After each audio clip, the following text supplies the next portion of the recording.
শ্যাম্পুর খালি কৌটা দিয়ে চলো পেন হোল্ডার বানিয়ে ফেলি। অনেক দিন ধরে শ্যাম্পুর কৌটাটা পড়ে আছে, অনেক রিসার্চ করে ভেবে পেলাম এটা দিয়ে চলো পেন হোল্ডার বানিয়ে ফেলি। এবার স্টিকারটা তুলে মাঝখান দিয়ে কেটে নিলাম। এবার মাঝ বরাবর হার্ট শেপ আঁকিয়ে নিলাম। ব্ল্যাক কালারটা করে নিচ্ছি, তোমাদের ইচ্ছা মতো তোমরা কালারটা করে নিও। এবার সম্পূর্ণ শ্যাম্পুর কৌটাতে আমি কালারটা করে নিচ্ছি ব্ল্যাক কালার, পেছন সাইডটাও করে নিয়েছি। এবার ইয়েলো কালার আর অরেঞ্জ কালার মিশ্রণ করে ফুল আঁকিয়ে নিচ্ছি।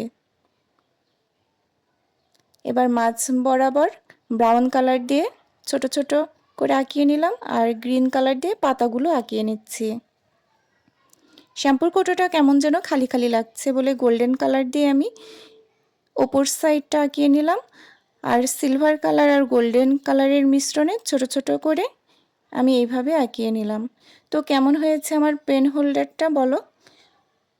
মাঝখানে কেমন যেন ফাঁকা ফাঁকা লাগছে, এজন্য আমি ফুলটা দিয়ে দিয়েছি। ভিডিওটি ভালো লাগলে অবশ্যই সাবস্ক্রাইব করতে ভুলো না।